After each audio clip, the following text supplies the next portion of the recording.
Merci pour votre attention et votre patience.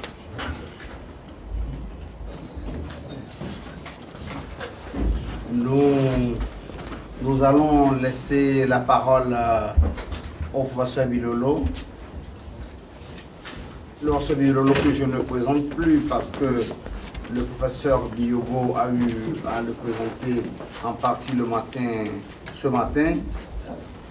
Je peux tout simplement dire que le professeur Bilolo Mbabingue est né en janvier 53, le 15 janvier 2013, 60 ans. Il a touché à la philosophie, à la théologie, à beaucoup de sciences. Il a travaillé sur l'Égypte. Et voilà, l'homme s'est intéressé à beaucoup de choses. Donc, il répond à ce que vient de dire le professeur Biogo. En étant philosophe, s'est touché à plusieurs matières et vivre ces matières au quotidien dans sa vie. Donc, je pense que pour aller vers la Renaissance, pour retourner à la source, nous devons nous approprier de la science, nous devons vivre la science et nous devons l'appliquer dans notre vie. Et sur ce, je vous laisse la parole face au public. Oui, merci. Je tiens d'abord à remercier donc, le participant. Je me sens honoré par la présence de celui que j'appelle professeur des professeurs, le professeur Mufutaka Bemba qui est là-bas en rouge, qui avait pris déjà la parole ici. Tout le monde qu'on appelle aujourd'hui professeur, tout le monde qui s'intéresse à la littérature africaine ou à la langue ou aux langues négro-africaines, donc le pilier, donc même quand vous citez Cheikh Anta Diop, c'est dans le domaine de l'égyptologie, mais dans le domaine de la littérature africaine, de langue africaine, des traditions africaines que vous êtes en train donc, de vanter là, c'est le maître de maîtres qui a formé tout le monde qui est ici, qui peut dire qu'il est professeur, donc c'est lui le professeur des professeurs. Donc sa présence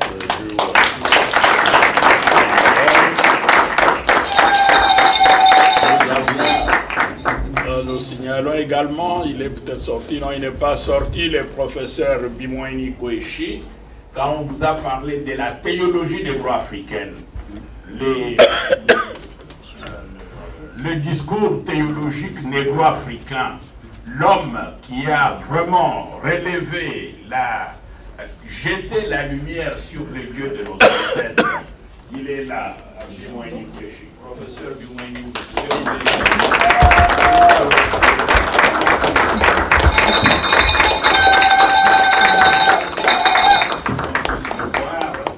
Et quand le prof Biogo parlait, il a dit qu'il était un chemchou, ou chemsou, il parlait l'espéranto, donc en disant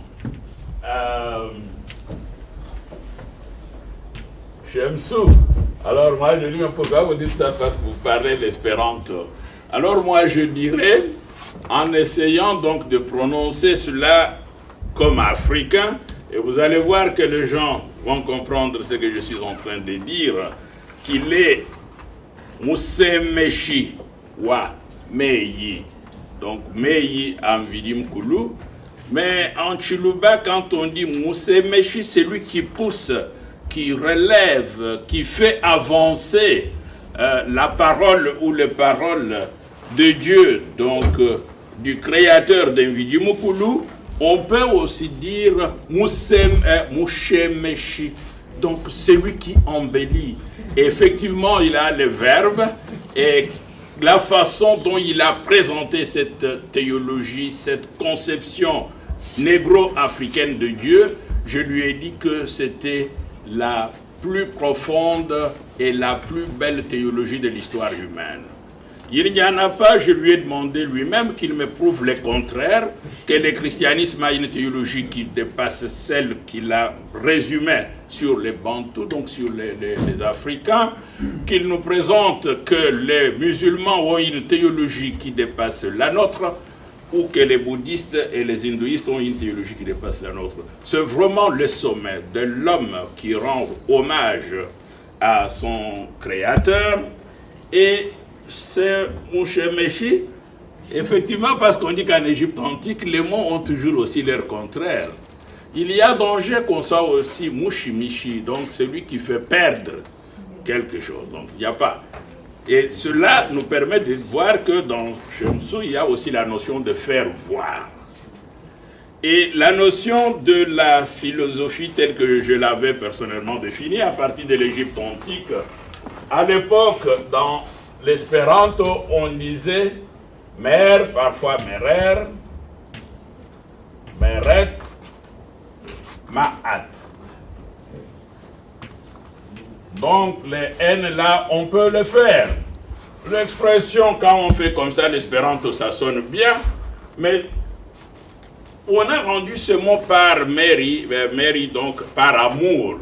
Mary, donc de la Marie. C'est ce nom-là, c'est un mot égyptien. Le nom de Marie, ce n'est pas les choses. Mais eux ont rendu par, en égyptologie, on rend ce mot par amour. Mais moi, j'ai vu que le mot ne signifie pas amour, parce que ce n'est pas écrit avec amour, c'est écrit avec mueda, la machette. Donc la hache. Alors moi, je dis ça, c'est Moulanda. Moulanda wa Meyi. Quand je dis Meyi, mon cher Biogo, vous pouvez être sûr que ceux qui sont dans cette salle ne connaissent pas le copte, mais ils comprennent ce que je dis. Moulondi wa Meyi. Meyi qui sont les paroles, mais plus que les paroles, Meyi c'est la loi, le droit et les défenses. Donc c'est pour cela qu'on dit Meyi Makulu, que vous appelez Mahero en espéranto. Donc ici il y a Moulela wa Meyi, Moulanda wa Meyi. Mais Moulela dans un sens ambigu dans ce sens qu'il est né par la vérité justice, donc le Tchamé, les mêmes mots aussi, on l'appelle le Tchamé, Vidimukul, Dieu de Tchamé, donc ça garde en Tchuluba le sens là, ce n'est pas ce jeu. En disant Tchamé, je ne fais que ceci, je crois que mon Longwa est en train de voir. J'ai seulement inversé l'ordre, Tchamé. Même si vous lisez Tchamé, ils entendent. Vous pouvez demander, vous avez Madame Mpunga qui a présenté le chant ici, la généalogie. C'est une spécialiste donc de la linguistique négro-africaine et qui écrit beaucoup de livres sur cette littérature.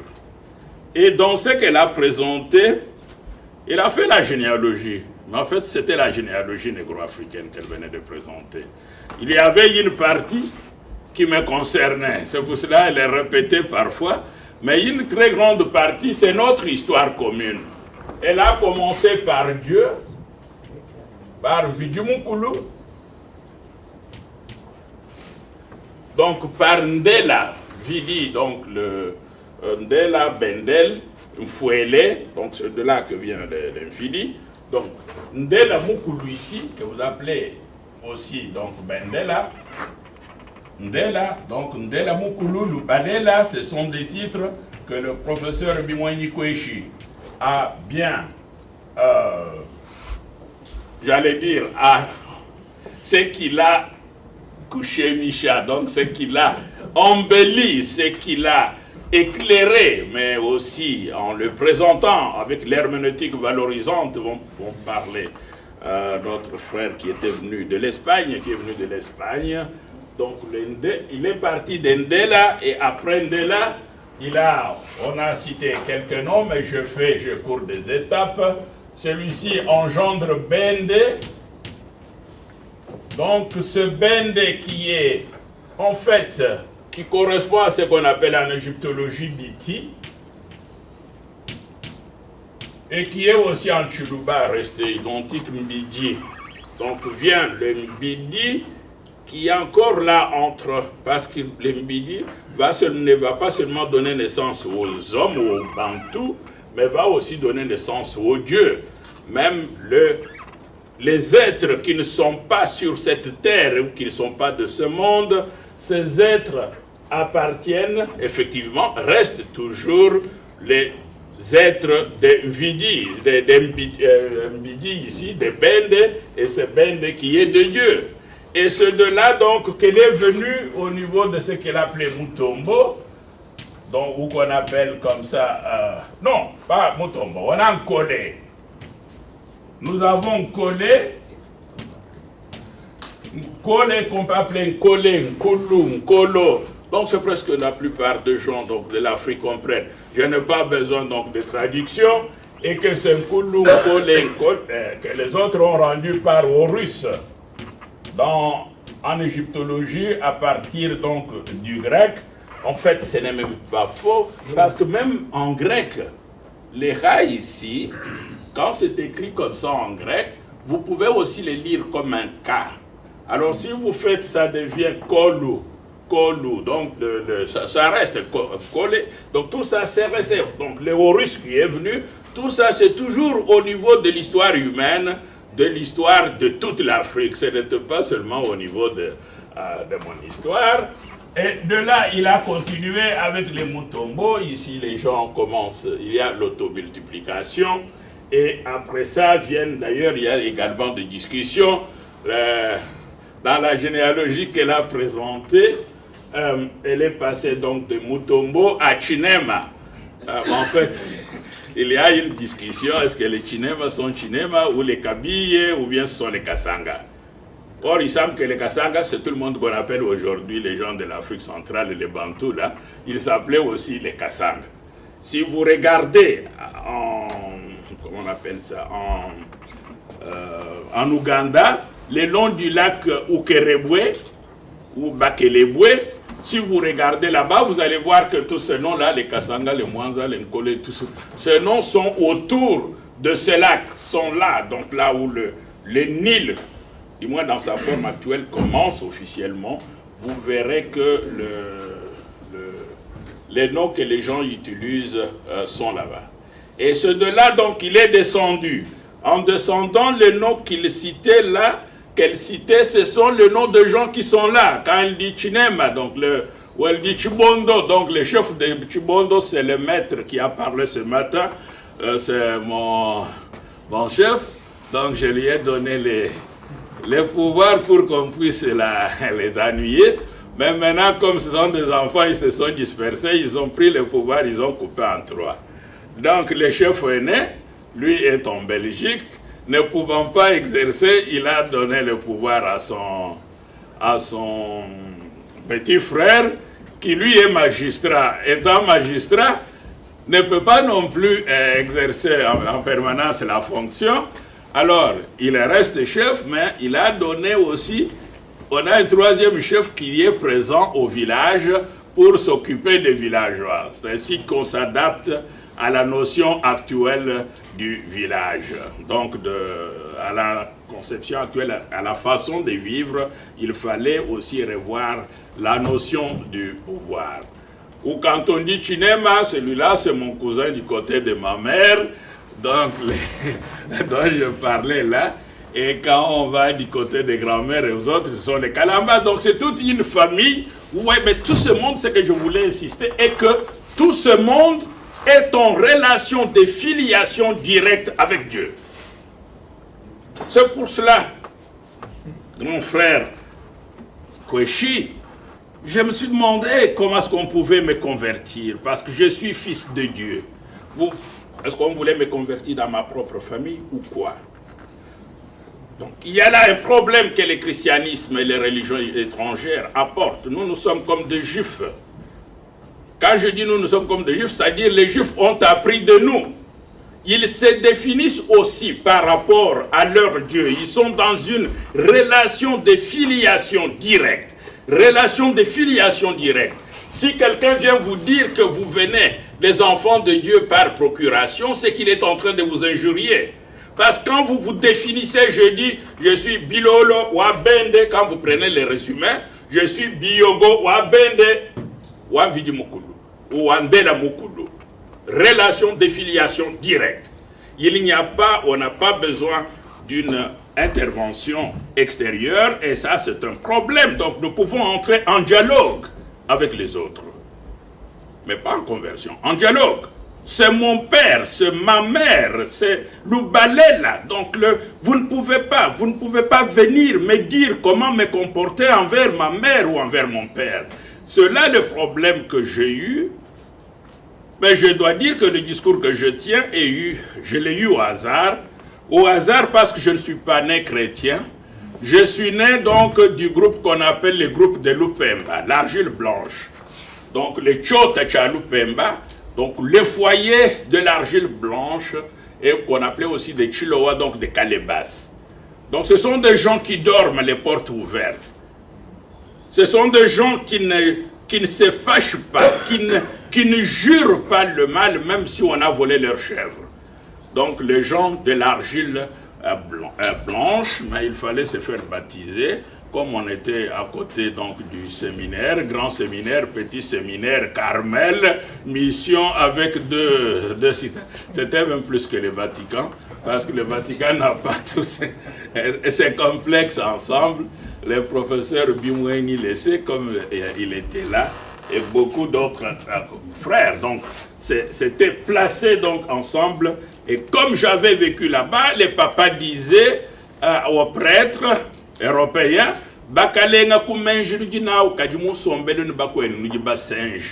vous êtes bien intelligents, mais dans vos rapports avec les autres, vous êtes des imbéciles.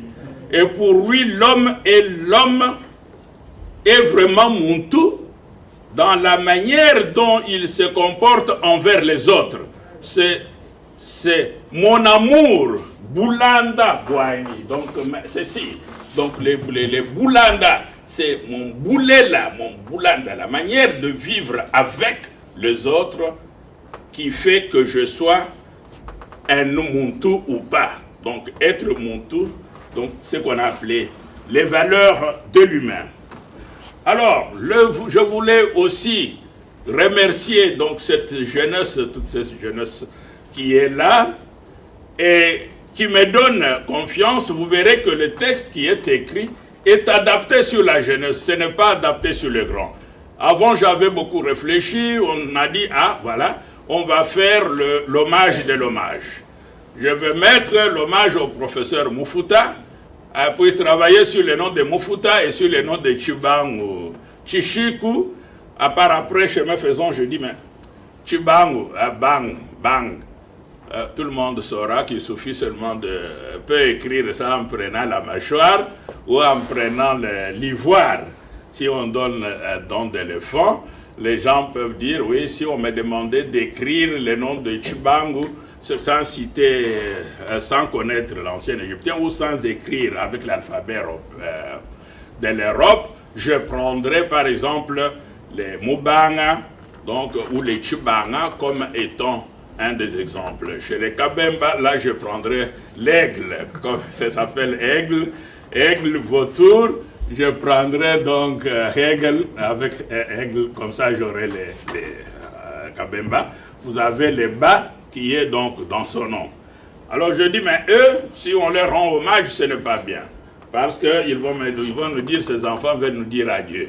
Alors comme nous voulons qu'ils soient encore avec nous longtemps, nous allons maintenant on va chercher de donner les devoirs à la jeunesse. Pour cela, j'ai pris un thème assez simple parce que je voudrais simplifier la soirée. Les gens sont déjà fatigués. Que les gens, en rentrant, aient quelque chose qu'ils vont retenir pour longtemps. J'ai été formé en philosophie au Congo. Donc, d'abord au Congo. Mais je vous assure, là où l'on a été formé, on ne nous a pas parlé de la philosophie africaine. C'est en entrant dans la bibliothèque, et pourtant tous les livres étaient dans la bibliothèque. J'entre dans la bibliothèque, je trouve les livres d'Obenga, de Cheikh Anta Diop, et puis je me suis mis à lire. Les livres du professeur Mufuta, qui étaient publiés donc déjà dans la série donc, de l'Académie des sciences d'outre-mer de Bruxelles, et qui était là au séminaire, je lisais, moi je dis, ah, on a travaillé sur notre Kassala. J'étais très fier, c'est comme ça que je l'ai connu d'abord, donc dans les années 72, 73, et par après, là même à la bibliothèque, il y avait donc les travaux de Mukulu Bimoueniko, chez lui, je le connaissais depuis l'enfance. Mais comme écrivain, ça, je ne le savais pas. Il avait publié les articles sur le Dieu de nos ancêtres, sur les Muntu à la lumière de ses croyances dans l'au-delà. Beaucoup de publications des grands séminaires. Les grands séminaires faisaient des publications. Mais nous, les enfants, même du village, on n'accédait pas à ces publications. C'est quand je suis arrivé là-bas, à l'intérieur, et pouvant accéder à des dictionnaires, que j'ai pu lire tout ça avec les publications de Kagame et autres qui étaient présents. Et je me suis donné une formation personnelle à partir de cette littérature. Et je me demandais comment est-ce que le professeur Mukenge Bantu, par exemple, qui était notre recteur, ne faisait jamais, mais jamais une citation ou une allusion quelconque à l'Afrique. Et j'ai découvert également au cours de cette première année de philosophie à Kabwe, donc j'ai eu la chance de faire la philosophie dans mon village natal. Donc il y a un institut supérieur. Alors maintenant, les gens du village ne savaient pas ce qu'on faisait au séminaire, au grand séminaire.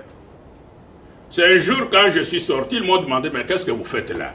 Alors moi, je leur expliquais ce qu'on faisait. Alors ils disent, ah, vous êtes d'un Kinji. Mais comment se fait-il? Est-ce que les prêtres qui passent tout va ici sont d'un Kinji? Alors, eux ne croyaient pas que ces gens sont d'un Kinji. Donc, parce que Kinji, ce sont pour eux des gens intelligents, les gens qui n'ont pas besoin qu'on dise tout ouvertement, ainsi de suite. Ce sont des sages.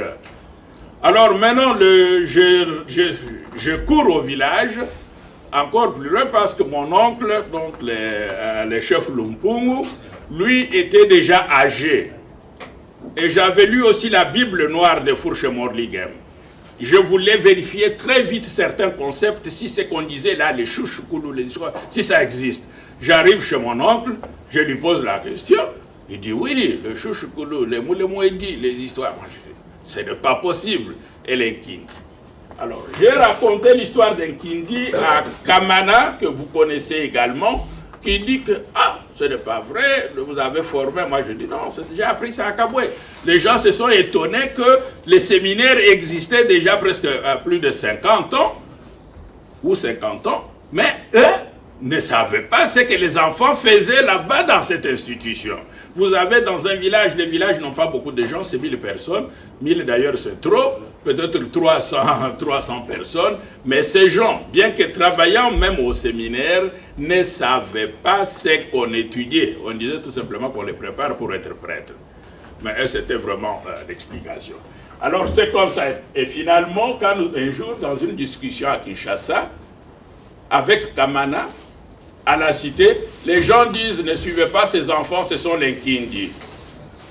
Alors c'est ainsi que Kamana a compris l'histoire, et finalement il y a le professeur Mutuza qui nous dit, ah, je ne le savais pas. Kingi, c'est un titre, c'est les sages, c'est un titre de sagesse chez les légats, à l'est donc de la République. Alors c'est ainsi que je suis vraiment arrivé par cet hasard, que je suis arrivé sur cette voie. L'autre hasard était qu'il y a eu à l'époque le congrès d'études africaines. Il y a eu le 4e congrès qui a eu lieu à Kinshasa. Et avant ça, il y a eu beaucoup de congrès préparatoires où vous étiez un des grands responsables. Et là, on pouvait avoir la totalité, presque la totalité des scientifiques africains comme les Kizerbo, donc de tous les pays de l'Afrique, qui venaient là-bas pour discuter de l'avenir de l'Afrique et des moyens d'y remédier. Donc ce que nous sommes en train de faire, c'est l'application de cette tradition donc, qui a été inaugurée, la dépendance de l'Afrique et les moyens d'y remédier. Alors, un autre aspect que je pourrais également souligner, qui a été souligné ce matin, c'est les drames que nous avons à propos de l'école. On dit l'école. Mais qu'est-ce qu'on étudie à l'école? Faudrait-il envoyer nos enfants à l'école ou pas? Je vous assure, jusqu'aujourd'hui, je n'ai pas de réponse. Je ne peux pas vous dire si c'est bon d'envoyer les enfants à l'école. C'est très bien, mais quelle école? Cette question, les gens ne se la posent pas. On utilise l'école comme les lieux pour avoir les certificats, pour avoir accès au boulot, pour gagner l'argent. C'est l'unique raison pour laquelle on justifie l'envoi des enfants à l'école. Mais si quelqu'un croit qu'il envoie à l'école pour que l'enfant apprenne, là je doute. Tous les auteurs qu'on vous a cités ici, vous aviez suivi toutes les conférences, les gens citaient le nom de Hegel. Hegel nous injuriait. On a cité Kant qui nous injuriait, qui disait les nègres, il faut les battre jusqu'à ce que le sang sorte. Et cet homme-là, on les prend comme maître à penser. Donc Kant, on a cité plusieurs, donc tout ce monde qu'on nous a appris sont pratiquement des racistes. Donc les gens qui nous haïssent et qui apprennent à leurs enfants à nous haïr. Et pourtant l'Occident a plein de penseurs qui font l'éloge de l'Afrique. On n'apprend pas cet éloge. On ne les enseigne pas, ce ne sont pas des penseurs. Donc le penseur, vous savez qu'il y a en Roumanie par exemple beaucoup de philosophes qui ont développé la philosophie pharaonique. Comme les Frankianes et autres, même beaucoup de travaux que nous sommes en train de faire. Ils étaient très loin, les gens de la Roumanie et d'autres pays qui ont développé la pensée africaine. Nous n'avons pas eu vent de ça. Donc il y a beaucoup d'Européens, et c'est ça notre travail en tant qu'Africains de la diaspora, c'est d'aller dans des bibliothèques, aujourd'hui on dira regarder dans l'Internet, pour pouvoir pêcher, faire ressortir tous ces Européens-là, qui étaient pour nous, qui défendaient nos intérêts, et divorcer avec cette école, cette philosophie, où on nous enseigne à admirer ceux qui nous injurient. Donc, et c'est là la grande rupture. Donc, je ne dis pas qu'il n'y a pas, on ne peut pas étudier, il y a beaucoup de philosophes. Alors, l'autre rapport que nous avons eu, c'était que à l'époque, il y avait un débat où l'on disait, voilà, la philosophie africaine aurait commencé avec les pères Temples. C'était tellement répandu. Alors moi je dis, et c'est vrai, je suis entré dans des bibliothèques, toujours la bibliothèque de Cabo d'abord, puis les autres bibliothèques, je découvre que ce n'est pas vrai. Qu'il y a eu bien avant ça beaucoup d'auteurs qui parlaient de philosophie africaine, donc comme les Possos et les autres. Et puis je découvre que même vers les années 1950, dans l'encyclopédie des sciences, publiée ici en Belgique ou à Paris, donc l'encyclopédie des sciences, sur une trentaine de pages, on ne parle pas de Temple, c'est Van der Kerken qui avait publié un long article sur la philosophie africaine, où il dit d'ailleurs, il y a des philosophes partout, et puis des philosophes africains en Afrique du Nord, des philosophes dans tous les villages, ainsi de suite. Un grand article qu'on n'a jamais cité, même les débats qui se passent jusqu'à aujourd'hui. On ne cite pas Van der Kerken, on ne cite pas cette contribution-là. Il a eu même une publication, un livre sur la philosophie africaine, qui est peut-être perdu. Je suis allé la chercher à l'Académie des sciences à l'Académie royale pour voir s'il y avait moyen peut-être de publier ce travail sur la philosophie mongo, mais je n'ai pas pu retrouver cette publication. Donc c'était déjà faux. C'est pour cela qu'au niveau des mémoires de licence, j'avais travaillé sur l'histoire de la reconnaissance de la philosophie nègre de 1900 à 1945, donc à 1944. Donc je suis venu avant Temples. Donc les gens qui avaient travaillé. Puis là même, j'étais allé jusqu'au 19e siècle où il y avait déjà des contributions de Dennett et autres sur la philosophie Vili, la philosophie de Vili, et puis sur la philosophie des Wolofs, la philosophie des langues, etc. Donc il y a eu un travail à faire. Mais ce travail, je n'ai pas pu le poursuivre parce que comme je suis sorti, alors je croyais que ceux qui sont restés allaient le faire. À ma grande surprise, quand j'étais à Kinshasa en 2007, les enfants m'ont dit, on n'arrive même pas à ton étape là. Donc même commencé en 1900, il ne commence pas encore l'histoire de la philosophie africaine en 1900. Et quand j'étais venu, je voulais aller plus loin. Donc j'avais déjà commencé ce que j'appelle l'espace de liberté qu'on a. Quand j'ai eu à donner des cours de philosophie, donc au grand séminaire de Kabwe, de Maïdji, de Kalonda, ainsi de suite, mon frère Kalamba ici était parmi mes premiers étudiants. Je leur ai parlé de Ptahotep. D'ailleurs, ils m'ont surnommé à l'époque Ptahotep. Ils m'ont donné ce titre égyptien, non pas quand je suis venu en Europe, j'ai eu ce titre avant de venir en Europe. Parce que j'avais intégré dans tous les cours que je donnais, que ce soit la philosophie du langage, quels que soient les cours, j'avais intégré les penseurs pharaoniques égyptiens. Ils étaient dans des bibliothèques. Amenhotep, Meri-Karé, les Kagemni, tous ces mondes-là étaient dans ces bibliothèques-là. Donc les livres sont là, on ne les enseigne pas. Alors moi j'avais pris ça, j'ai intégré dans tous les cours. Et c'est ainsi, c'est pour cela que les enfants m'ont appelé Ptahotep. Si on dit par exemple à Kabasele, on dit que vous étiez chez Ptahotep. Quand je leur parle de l'Égypte, je ne dis pas quelque chose de neuf. Donc en sortant, même en étant sur place, malgré les conditions difficiles dont on est en train de parler, que les conditions sont difficiles, je ne crois pas que ce sont des conditions qui sont difficiles. Je crois qu'il y a un peu de paresse intellectuelle sur place, et c'est cette paresse qui fait beaucoup de défauts. Quand les Mukulu Bimouani travaillaient sur le Dieu de nos ancêtres, et tout cela était possible.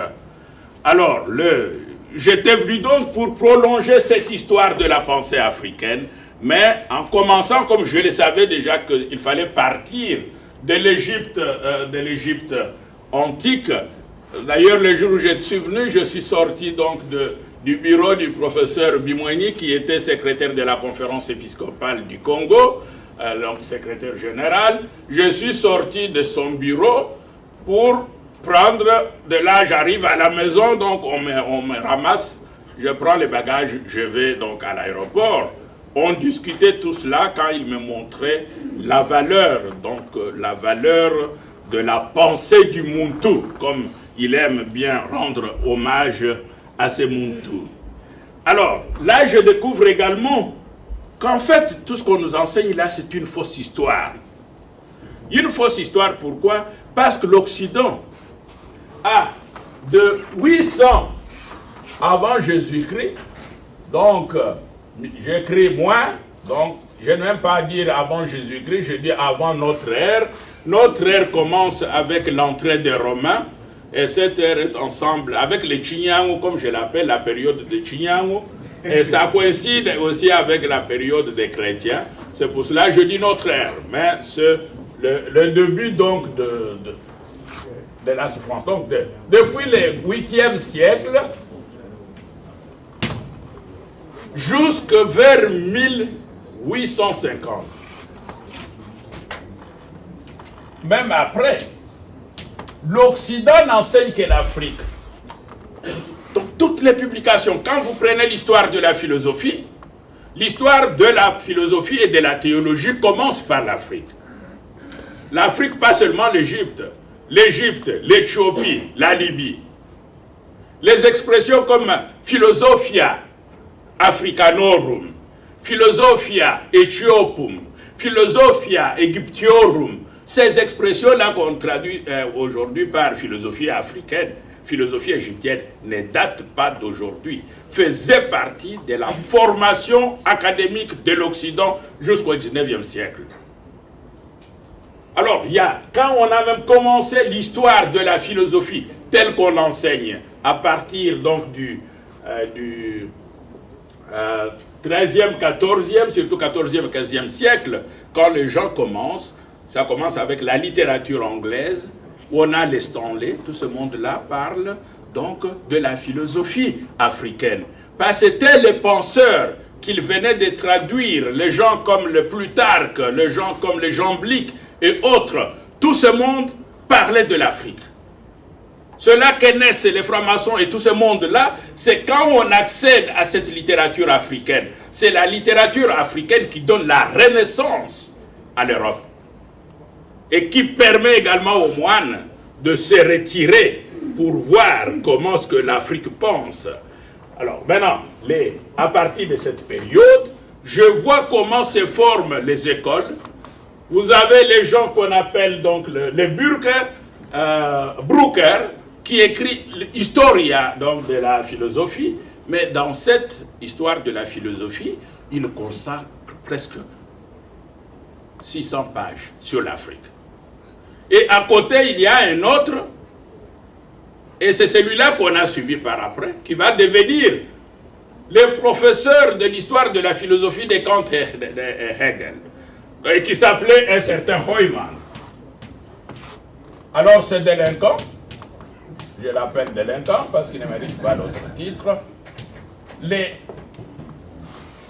écrit l'histoire de la philosophie africaine pour faire sortir les Africains de l'histoire. Ouais, il l'écrit, il commence à dire, ces gens vivent dans des pays chauds, les pays chauds ne forment pas de philosophes. Donc les définitions de ces gens, ce sont les gens de tradition, il n'y a pas de philosophes, mais tout son temps, il a passé à discuter avec l'Égypte, il enlève les Égyptiens, il enlève les Asiatiques de l'histoire donc de la philosophie. Et il sera suivi par Hegel et les Kant qu'on a cités. Il faisait les mensonges sciemment parce qu'à côté de Historia Critica de celui-ci, donc d'exclure les non-africains dans l'histoire, il y avait toujours Brucker aussi à côté qui lui mettait l'Afrique au centre donc de l'histoire de la pensée. Ils ont même des schémas dans les livres, je crois Historia Critica, c'est pas de...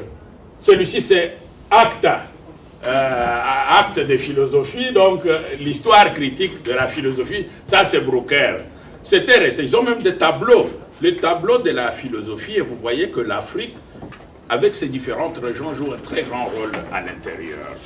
Voilà, donc c'est ça le travail qu'on avait, qui a été fait, donc de reconstruire cette histoire. Malheureusement aussi, ce travail-là, je ne l'ai pas publié.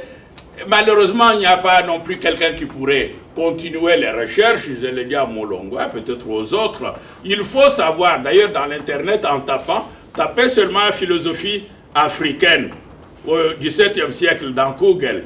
Les livres sont même gratuits. Beaucoup de ces livres que moi j'allais lire dans des bibliothèques spéciales, là, ces livres sont aujourd'hui gratuits. Donc, Google les a mis à la disposition, ça fait 2 siècles, 3 siècles, il n'y a plus de droit d'auteur sur ces livres. Alors, Google peut le publier et les mettre sur net gratuitement. Donc, à partir de net, les étudiants, professeur Mukendi, qu'à Kinshasa, les enfants ne continuent plus à répéter l'histoire de la répétition, sans même vérifier si c'est vrai. Et c'est vrai que les Européens ne nous enseignaient pas. Et les Européens se disent, mais oui, mais si ils sont omniprésents dans l'histoire, ils ne veulent pas lire ça. Seulement ce qu'on leur a dit, quelques Belges leur ont enseigné, ou quelques Français leur ont enseigné là chez eux. C'est ce qu'ils répètent, qu'est-ce qu'ils sont venus chercher ici en Europe. L'hommage à l'Afrique par l'Europe, c'est présent dans la bibliothèque, maintenant c'est présent dans l'Internet. Pourquoi est-ce que ces Africains ne lisent pas? Pourquoi on dit que ce sont des professeurs, ils disent nous venons de Sorbonne, nous venons de Louvain, nous venons de ceci. Mais qu'est-ce qu'ils font? Pas ce qu'ils enseignent, c'est faux. Se sont-ils posé la question? Et c'est vrai que ils ne disent que ça. Alors voilà, je me résume là en ce qui concerne l'aperçu. Je laisse d'autres aspects pour revenir à la place de l'Afrique dans la science et dans l'histoire. Je me suis dit, mais quel thème pourrait me permettre de résumer tout ce qui a été raconté aujourd'hui? Je ne savais pas ce que les gens allaient dire, mais il me fallait trouver un peu de mots, quelque chose que les Bidi, c'est l'enfant du professeur Mukendi. Donc si elle était dans cette salle et qu'elle écoutait la conférence, demain, elle peut aller se défendre et défendre l'histoire de l'Afrique dans son école. Et c'était ce phénomène qui s'était passé avec donc son fils Bantou, donc une de ces associations qui participe aussi.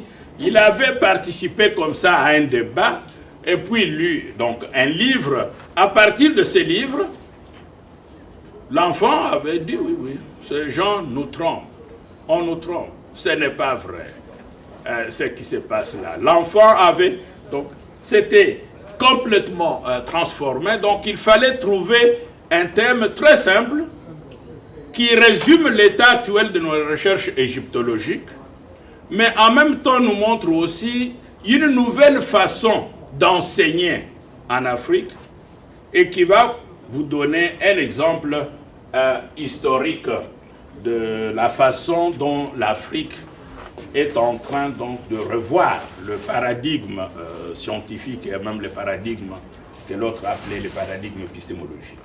Alors je vais illustrer cela à la lumière de quelque chose de très simple, les Chisabata. Je réponds à la question du peuple parce que maintenant on fait la science en dialogue. Le professeur Mofouta Lessé, il y a des listes des Africains qui discutent sur les mots. Alors il y avait une discussion sur les boitou, c'est pirogue, bateau. Il y a même des gens qui sont allés jusqu'à dire que les Africains n'avaient pas de bateaux. Ainsi de suite. Alors moi je leur ai dit non, non. Vous savez que les bateaux, les différentes formes de bateaux font partie, et les pirogues font partie de l'alphabet pharaonique. Donc l'alphabet de l'Égypte là, ce n'est pas l'alphabet de la nature, mais c'est l'alphabet de la technoscience. Il y a, on l'avait fait avec le professeur Mofouta un jour, ou même la notion de l'un, wa. Donc le mwela, le unkaya. Donc c'est un instrument donc de la technologie. Donc la technologie est omniprésente dans l'écriture pharaonique. Donc les bateaux font partie donc de cet alphabet. Comment est-ce qu'on peut trouver les bateaux parmi l'alphabet puis venir dire que les Africains ne connaissaient pas les bateaux? J'avais aussi la possibilité de travailler sur la roue, parce qu'il y avait des gens qui disaient, voilà, la roue, ça ne vient pas de l'Afrique, les Africains ne savent pas faire ça, etc.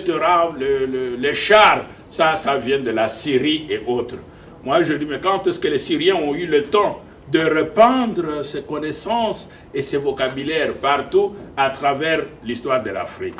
Mais sur les Nkalou, là, j'avais déjà fait une contribution pour le professeur Kabouta, mais ce n'est pas encore sorti. Donc il y a un travail sur les chars. Vous voyez, les chars en Afrique, leur vocabulaire, c'est le vocabulaire que vous utilisez jusqu'aujourd'hui. Quand vous dites Dikalou, Ditempa, vous voyez Tempa, Ditempu, en tant que balance, en tant que char, en tant que balance pour peser, ainsi de suite, et puis le chitapa, etc. Vous avez les mots égyptiens que les gens utilisent quand ils disent Otep, Otep, Ptaotep. Les mots là, Otep, c'est ce mot-là, donc qui est là, qu'on peut vérifier. Mais j'ai choisi un terme qui se dispute aussi. Il y avait madame, donc l'épouse du professeur Mofouta, qui m'avait donné aussi une liste de noms que les gens disaient venir de l'hébreu. Moi, je leur ai dit que tout ce qui est, si, je ne dis pas que ce n'est pas vrai, mais il faut inverser l'opération. C'est l'hébreu qui vient donc de Bantou et non l'inverse. Donc, ces langues sémitiques, il y a les langues négro-africaines dans les langues européennes, dans les langues sémitiques. Quelqu'un parlait d'un verbe qui disait Ntanta. Alors moi je lui ai dit, quand tu as dit Tanta, on discutait que dit Tanta, ainsi de suite, tu ne sens pas que tu es en train de dire tenter. Donc il y a une science qu'il faut développer, c'est-à-dire montrer aux Européens combien le vocabulaire africain, l'Afrique est omniprésente dans les langues européennes. Ce fond de vocabulaire commun, on n'y a pas fait attention. Ce vocabulaire est omniprésent. On a parlé de logos. J'étais surpris, logos. Un jour, je crois que c'est dans les travaux là, pour le professeur Bimoini, je ne sais pas comment, la tête me dit, mais qu'est-ce que tu es en train de faire? Logos, c'est Luga, oui. Comment est-ce qu'on appelle la langue, le langage en Swahili? C'est Luga. Alors, les Luga, quand vous avez Luga, ça peut aussi être un O, ça ce sont des variantes ce n'est rien. Vous avez les Boulakou en Chiluba, vous avez donc... J'ai trouvé beaucoup de mots, je dis bien sûr, mais c'est notre mot. Est-ce qu'il y a, comme il le disait, ce mot-là, est-il aussi omniprésent dans le parler grec que chez les négro-africains? On découvre que le mot est vraiment omniprésent là-bas. C'est lui qui comprend les différentes nuances de ces expressions-là. Donc, de toutes ces expressions en rapport avec ça, il comprend mieux le logos que celui qui parle donc des langues européennes. Logos, c'est important parce que quand vous dites que nous étudions, on dit voilà, la gynécologie, la ceci, etc. Même le mot gynécologie, on peut poursuivre. Mais ce n'est pas ça qui m'intéresse. Ce qui m'intéresse, c'est le mot sabata ou sampatu ou sabata, etc. Alors, si je suis peut-être à l'est, je vois Madame Kana qui est là-bas, elle pourra nous dire. Si je vois un bata, je mets seulement là où moi j'ai mis les chi, elle va seulement mettre les yi, c'est-à-dire quand je vais à Bujumbura et que je parle, il me suffirait seulement de mettre un yi avant, alors je serais presque sûr d'être un peu sur voici, je dis ibata, alors ils vont dire que je prononce mal, mais ça serait correct. Et je monte un peu vers le lac Ukereboué, pas vers le lac Ukereboué, à 100 km de là où j'habite, je ne vais pas ajouter et. Je dis ebata, epata, ainsi de suite, mais pas seulement à l'est. Dans les temps, je croyais que c'était à l'est, c'est aussi à l'ouest parce que les Herero et autres ont aussi les e, placent les e avant.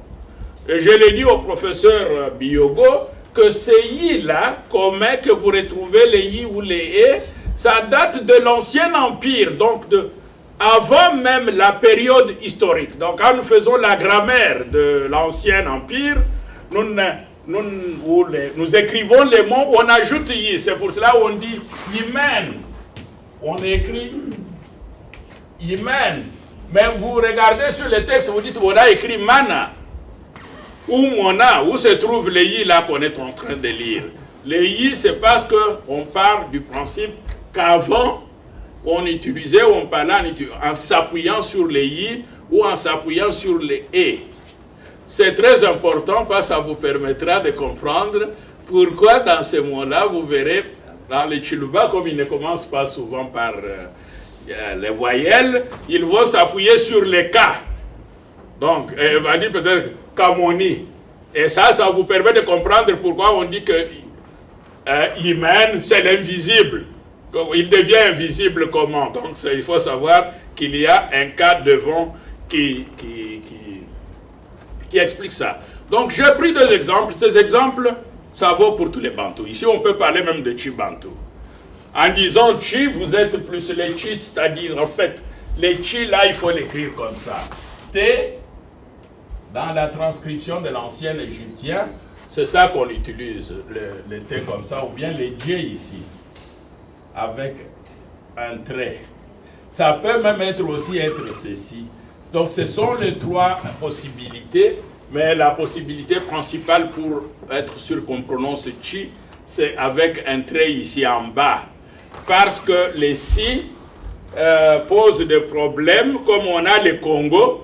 Quand est-ce que je dois prononcer le Congo et quand est-ce que je dois prononcer Chongo? Donc, il n'y a aucun critère qui me permet de dire Congo et le critère qui me permet de dire Chongo. Il y a un problème, mais l'avantage est que comme les gens prononcent aussi ceci comme un qui, à l'est ou même au Congo, là au sud, pas même au sud, même dans les Kasaï, on peut aussi dire Kiluba. Donc, si quelqu'un plus de l'est va dire Kiluba, donc ça se prononce qui.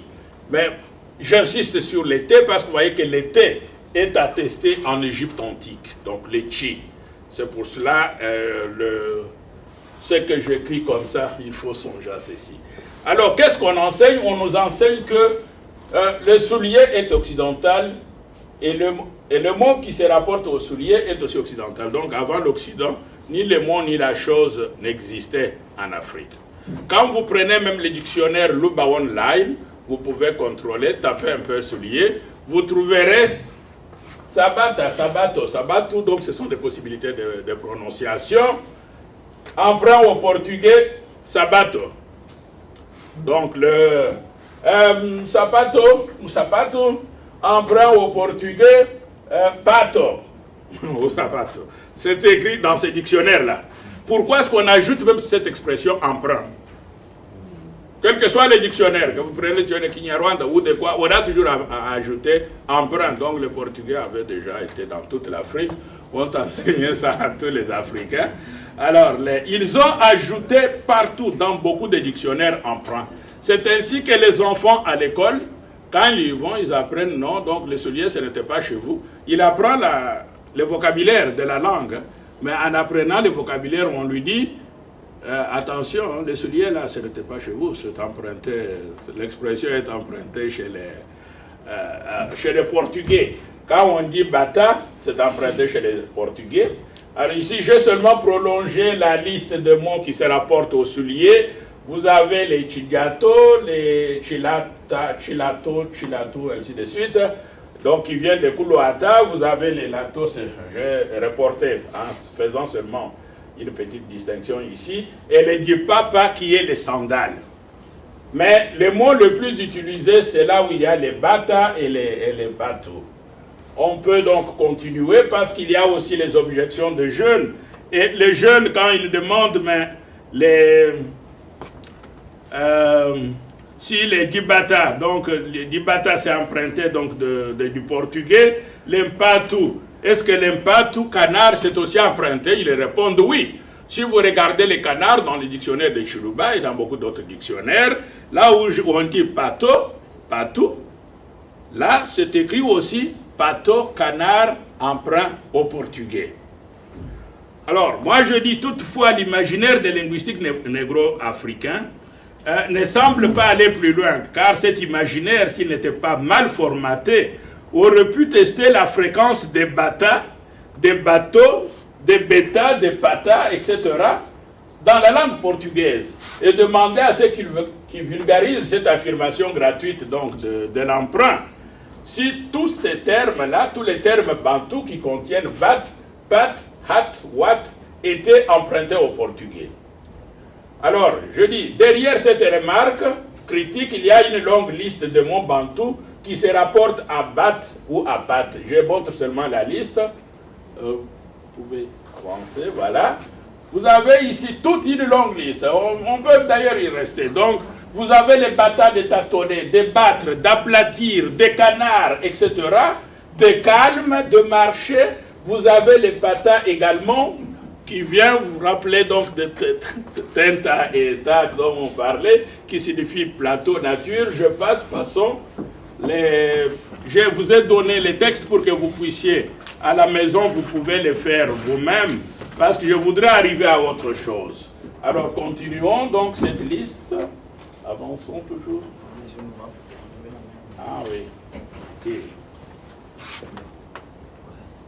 Voilà.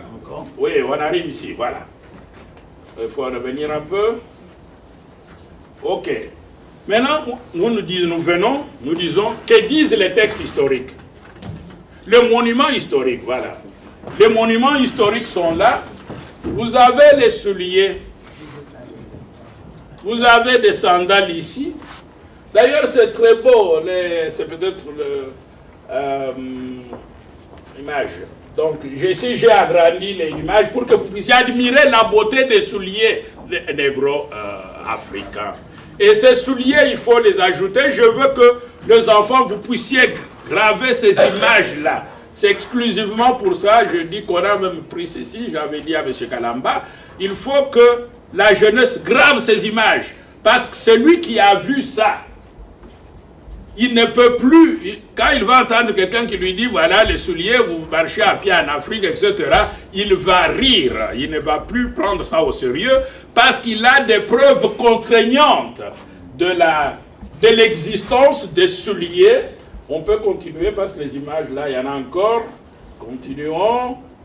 Oui, vous voyez ici Ramsès II, qui porte de sandales comme on les porte aujourd'hui. Donc, ces souliers-là que vous portez, que nos mamans portent, que les hommes portent, ne sont pas de produits importés. Ça fait partie de cette histoire. On verra une image qui est à la fin, la palette de Narmer. Vous avez celui qui suit Narmer, qui porte des sandales. Et c'était aussi déjà un titre de la royauté. Donc, Chindonji, donc celui qui vient après les chefs, portait le titre de porte-sandales. Et vous verrez qu'il a des sandales, l'image qui est vers la fin comme ça, sous forme de cœur. Cette image date du 4e millénaire avant Jésus-Christ.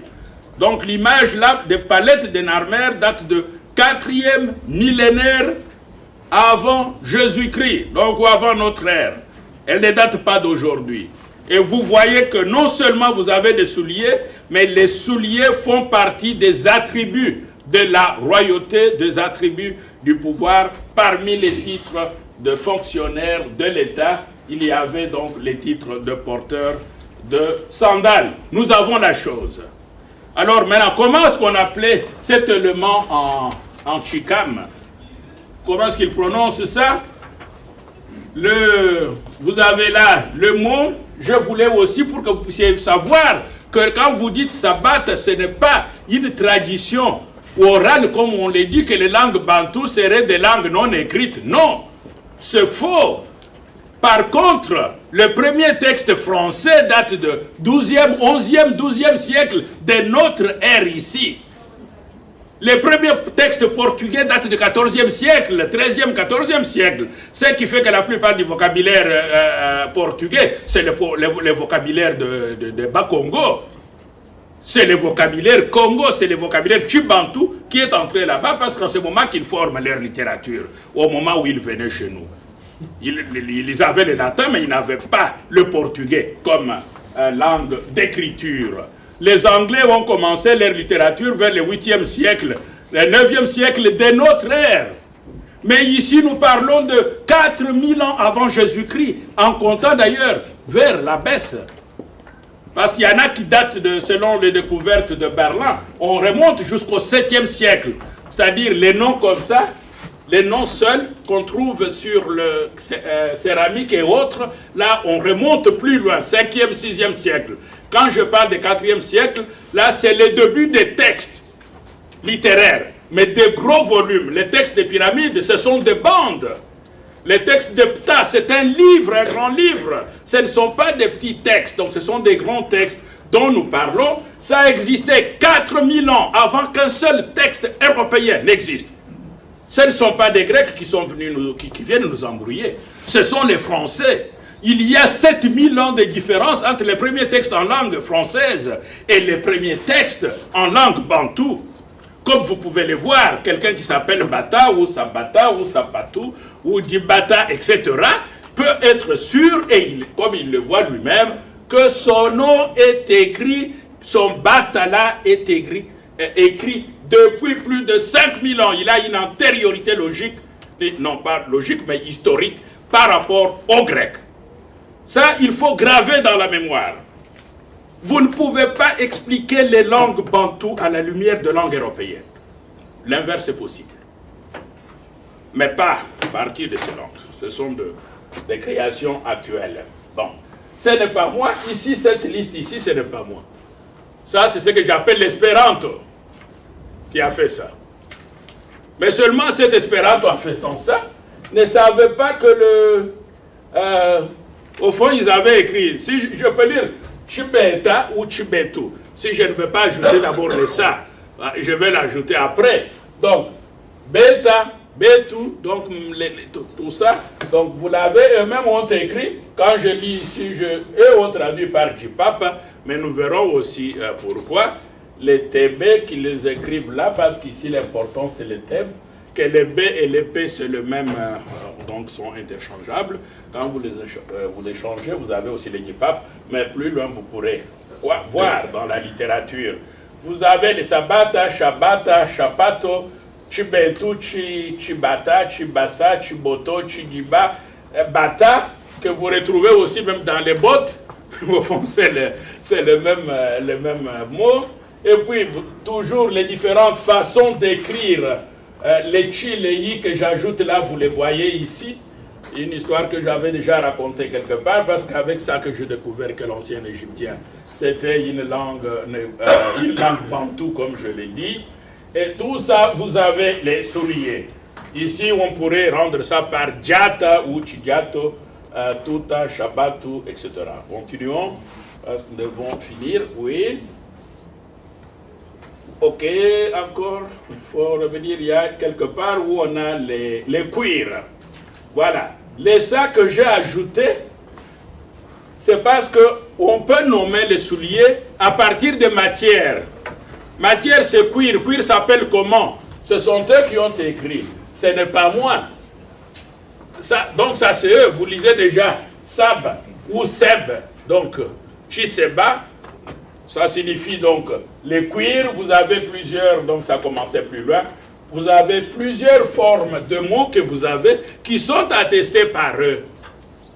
Qui ne sont pas attestés par moi parce que tout ça c'était écrit. Alors de là, vous arrivez à Kisabat. Continuons. Maintenant, on est à la fin. Je ne sais pas beaucoup. Oui.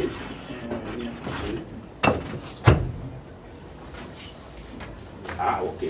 Là, ça sera fini. Oui, ça sera fini. Bon, remontons encore. Montre les canards pour que les gens puissent voir eux-mêmes. Un canard, vous avez ici, ce sont eux qui ont écrit. J'ai laissé même la version allemande, comme ça pour que les gens savent que je ne suis pas en train ici de manipuler une traduction ou quelque chose. On a écrit ente, gas, donc ici ils ont écrit geb, ici ils ont les sa, dont on parlait ce matin, ici ils ont les pas. Alors, ce sont ces termes-là qui sont... vous avez ici les traductions, et j'arrive au niveau de mots qu'ils appellent déjà patou. Vous voyez, moi je ne fais qu'inverser leur propre écriture. Ils ont déjà écrit ça. C'est ça que je suis en train de vous dire, qu'ils ont écrit ce qu'ils avaient fait, ce n'était pas faux, mais eux, les conclusions qu'ils tirent, alors que nous avons le contraire, ils disent patou. Donc nous avons ici les patou. Les guêpes ici, c'est très important parce que ça signifie la terre. Quand j'ai fait ça au niveau de doctorat, c'était un peu mythique, je ne savais pas. Mais c'est hier, quand je faisais comme ça, comme je savais qu'il y avait la notion de corporéité, que je découvre donc Kaba. Kaba qui est la place Koba, qui est le corps, donc la peau, etc. Que c'était dans cette notion, il n'y avait rien de spécial. Donc ici, on peut aussi prononcer les chowa, surtout chez les pende, les kala, ou les chi que les gens de l'autre partie du Kasaï disent chi, et disent gi. Ils utilisent un gi.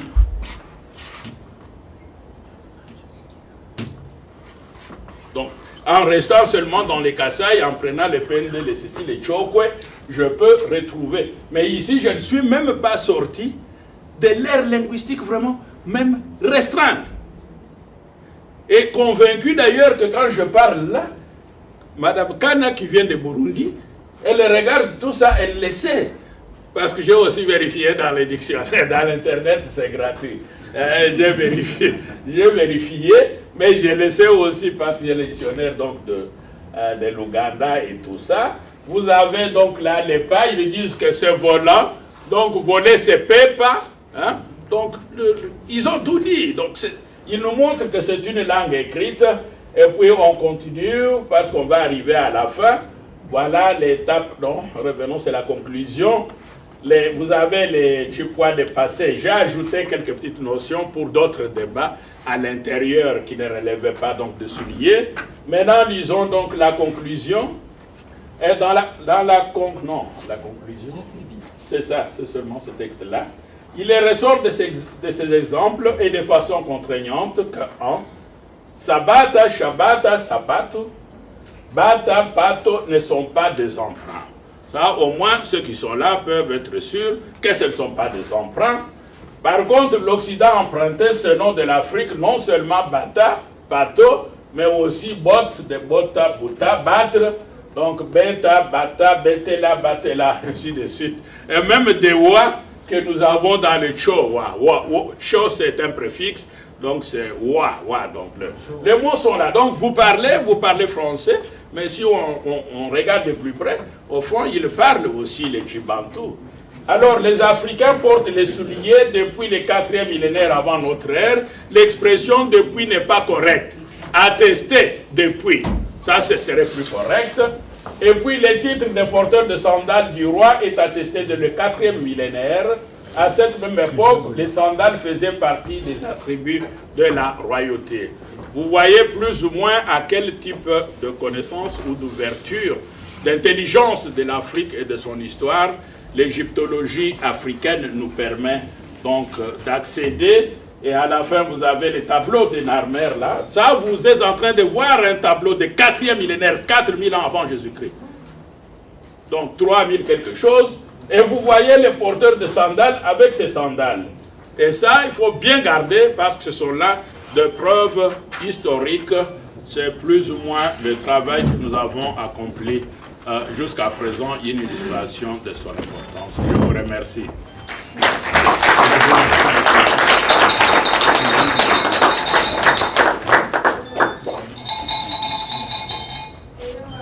Oui, voilà, je pense que je vais devoir inviter Sylvain Kalamba pour la conclusion de la synthèse de la journée. Le débat, je ne vais plus l'ouvrir parce que vous avez de la matière. Il faut travailler ces matières. Je pense que les rencontres scientifiques, il y en aura, ça sera planifié par le CERDA et les autres organisations. Et ça sera l'occasion d'approfondir. Vous n'allez pas avoir toute la matière aujourd'hui, sinon il n'y aura pas assez de place sur votre disque dur. Allez digérer cette matière, poser des questions via la toile à monsieur les professeurs ici présents, développer la matière dans vos cercles avec vos amis, et s'il y a incompréhension, les professeurs restent toujours disposés à vous apporter de la lumière. Donc Sylvain Kalamba, la chaise, s'il te plaît. Oui, je voulais aussi clôturer parce qu'il est plus intégré donc, dans les discours que dans les textes.